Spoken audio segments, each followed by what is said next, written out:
Welcome and welcome back. My name is Tony, and this is Reading the Bible in a Year. Today is day 58, and we're going to be covering Numbers 8 through 10. Yesterday we covered number 7. Number 7 was a lot of long lists of all the things that the tribes of Israel were offering in great detail. It was very repetitive. It was pretty long. But the end of the chapter, Moses goes to speak to God. So it kind of left us on a cliffhanger coming into today. So I'm excited to see what today offers. Through the recap, they talked about drawing closer to God, and that, ask the question of, have you drawn closer to God in the last 2 months? Do you feel closer to God after reading for the last 2 months? And I can answer for myself in that absolutely. And the answer is absolutely yes. I feel closer to God now than I probably ever have. And it's not that God's any closer to me now than he was then. It's that I'm giving God the time and giving God some of my heart and some of my thoughts and just time. And I'm exposing myself to the Word every day. So, at first I didn't know if I'd read this whole Bible this year and then okay, now I've read it and I can put it away for a while. But I think the way I feel now is I want to continue to read the Bible a little every day because it helps me every day, So I don't know if this YouTube channel will go on for years and years, if I'll always put it on YouTube, but we'll at least do Reading the Bible in a Year, and we'll have the whole Bible out there by the end of the year. But today is day 58, so let's say a quick prayer and we'll get right into it. Dear Heavenly Father, thank you for wanting to draw close to us. Thank you for providing the Bible and your word so we can have a tool to do that every day, Lord. Lord, give us the strength to continue to give you time, to get into your word every day so we can be closer to you and know you better. Lord, please open our eyes to see the message from today, open our ears to hear it, and open our hearts to receive it. In Jesus' name I pray. Amen. Day 58, Numbers 8 through 10. This is Numbers 8. God spoke to Moses. Tell Aaron, install the 7 lamps so they will throw light in front of the lampstand. Aaron did just that. He installed the lamps so they threw light in front of the lampstand, as God had instructed Moses. The lampstand was made of hammered gold, from its stems to its petals. It was made precisely to the design God had shown Moses. Purifying the Levites. God spoke to Moses. Take the Levites from the midst of the people of Israel and purify them for doing God's work. This is the way you will do it. Sprinkle water of absolution on them. Have them shave their entire bodies. Have them scrub their clothes. Then they will have purified themselves. Have them take a young bull with its accompanying grain offering of fine flour mixed with oil, plus a second young bull for an absolution offering. Bring the Levites to the front of the tent of meeting and gather the entire community of Israel. Present the Levites before God as the people of Israel lay their hands on them. Aaron will present the Levites before God as a wave offering from the people of Israel, so they will be ready to do God's work. Have the Levites place their hands on the heads of the bulls, selecting one for the absolution offering and another for the whole burnt offering to God to make atonement for the Levites. Then have the Levites stand in front of Aaron and his sons and present them as a wave offering to God. This is the procedure for setting apart the Levites from the rest of the people of Israel. The Levites are exclusively for my use. After you've purified the Levites and presented them as a wave offering to God, they can go to work in the tent of meeting. The Levites have been selected out of the people of Israel for my exclusive use. They function in place of every firstborn male born to an Israelite woman. Every firstborn male in Israel, animal or man, is set apart for my use. When I struck down all the firstborn of Egypt, I consecrated them for my holy uses. But now I take the Levites as stand-ins, in place of every firstborn son in Israel, selected out of the people of Israel, and I've given the Levites to Aaron and his sons to do all the work involved in the tent of meeting on behalf of all the people of Israel, and to make atonement for them so that nothing bad will happen to them when they approach the sanctuary. Moses, Aaron, and the entire community of the people of Israel carried out these procedures with the Levites, just as God had commanded Moses. The Levites purified themselves and scrubbed their clothes. Then Aaron presented them as a wave offering before God and made atonement for them to purify them. Only then did the Levites go to work at the tent of meeting. Aaron and his sons supervised them, following the directions God had given. God spoke to Moses. These are your instructions regarding the Levites. At the age of 25, they will join the workforce in the tent of meeting. At the age of 50, they must retire from the work. They can assist their brothers in the tasks in the tent of meeting, but they are not permitted to do the actual work themselves. These are the ground rules for the work of the Levites. 9. Passover. God spoke to Moses in the wilderness of Sinai in the first month of the second year after leaving Egypt. Have the people of Israel celebrate Passover at the set time. Celebrate it on schedule, on the evening of the 14th day of this month, following all the rules and procedures. Moses told the people of Israel to celebrate the Passover, and they did, in the wilderness of Sinai at the evening of the 14th day of the first month. The people of Israel did all just as God had commanded Moses. But some of them couldn't celebrate the Passover on the assigned day because they were ritually unclean on account of a corpse. So they presented themselves before Moses and Aaron on Passover and told Moses, "We have become ritually unclean because of a corpse. But why should we be banned from bringing God's offering along with the other Israelites on the day set for Passover?" Moses said, "Give some time. I'll find out what God says in your circumstances."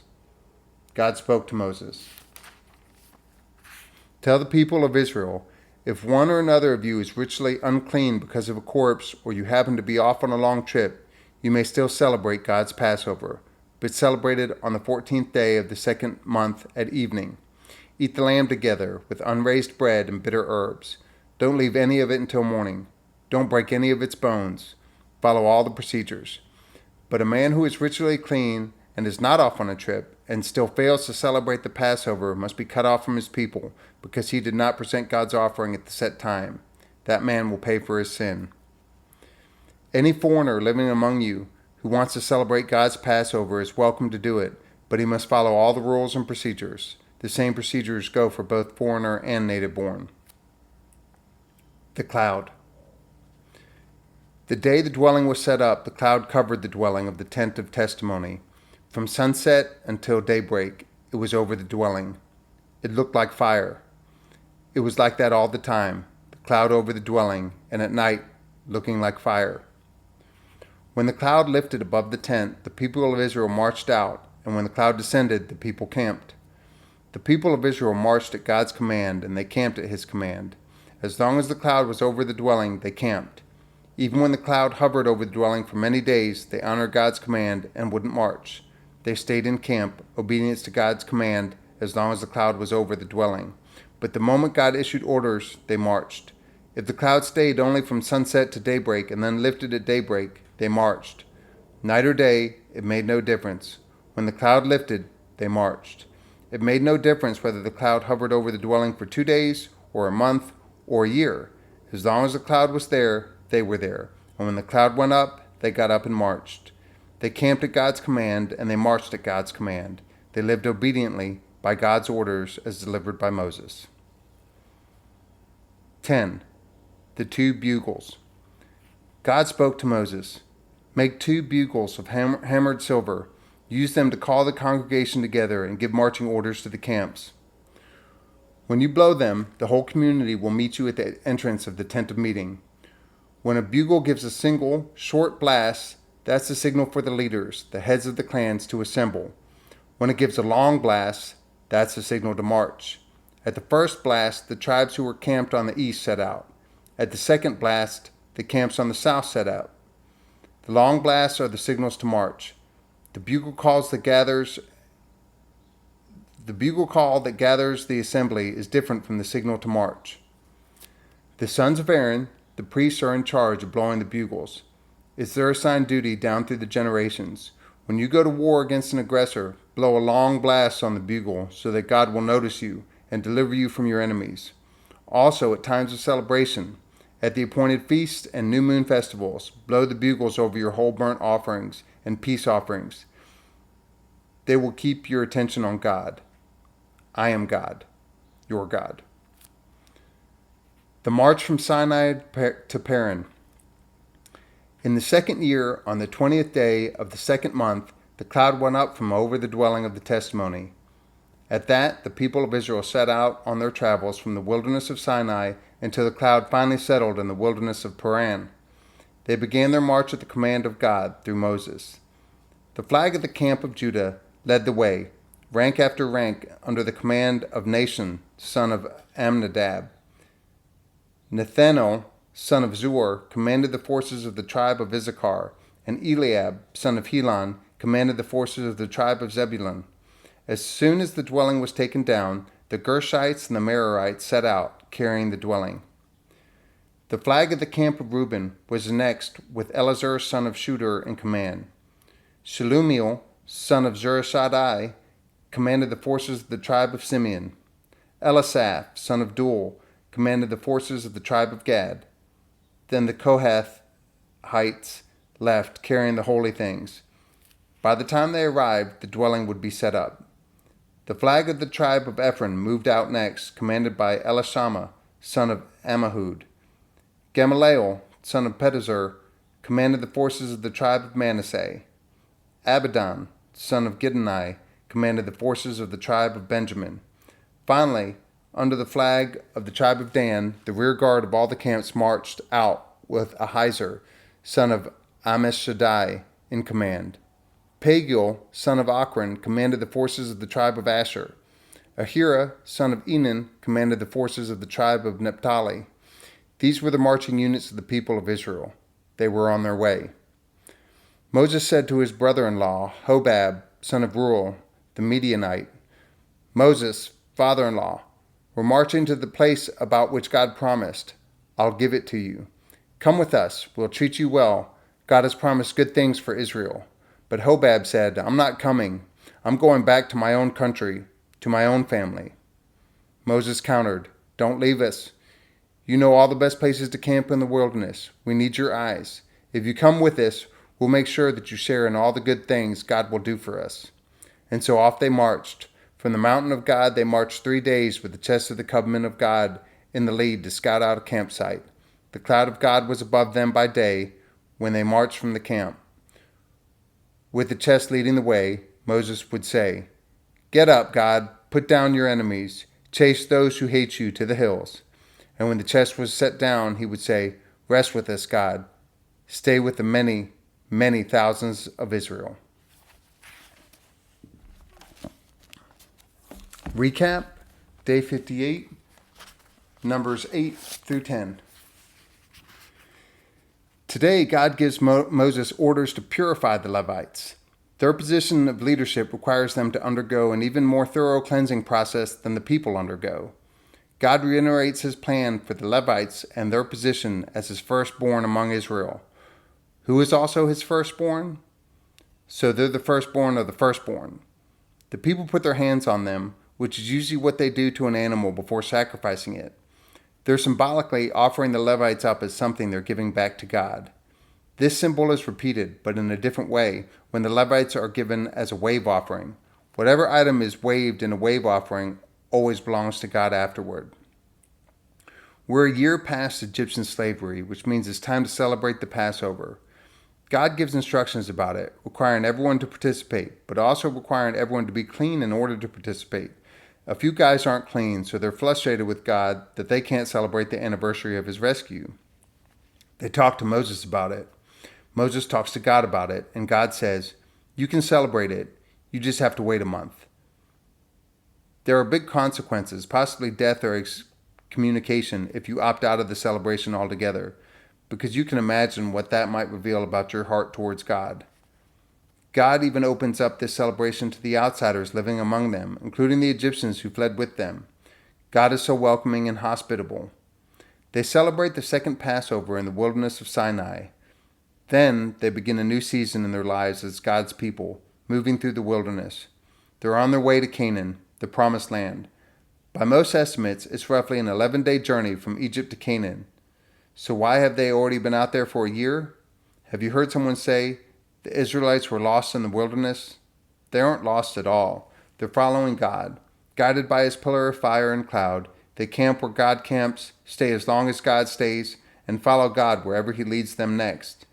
This is an act of submission and trust, and probably even desperation. To not break free and escape to the hills when times get tough, you must know you're absolutely dependent on him for everything. As they prepare to leave, God sets up 2 trumpeters with a series of different ringtones to communicate specific things to the people. Some call the people to celebrate, and some are used as a cry for help to God. Once all this is in place, they set out. After nearly a year in the wilderness of Sinai, they pack up the brand new, recently assembled, and consecrated tabernacle and get in their marching formation designed by God. Even the order that the clans of the Levites arrive in is designed with efficiency in mind. Today's God shot. God consecrates the Levites for himself, which gives us a fraction of vision into the mind of God. He says he's consecrated the Levites on the day he struck down all the firstborn sons of Egypt. Do you know what the Levites had done to catch his attention so that he'd bestow this great honor on them? By the way, this was before the golden calf moment when they killed 3,000 of the idolaters in their camp, so it wasn't that, according to Exodus 32:29. That was the day he ordained them, but not the day he consecrated them for ordination. When God struck down the firstborn sons of Egypt, the only thing the Levites or any other of the Israelite slaves had done, as far as we know, was doubt God. They've done nothing to be set apart like this. This is just God's generous, merciful plan, and he's been working it out all along. He says he consecrated them. He made them holy for himself. He took a bunch of doubters and turned them into people who live and serve in closest proximity to him. Even doubters are invited to draw near and see that he's where the joy is. Thank you for tuning in, and I will see you back tomorrow.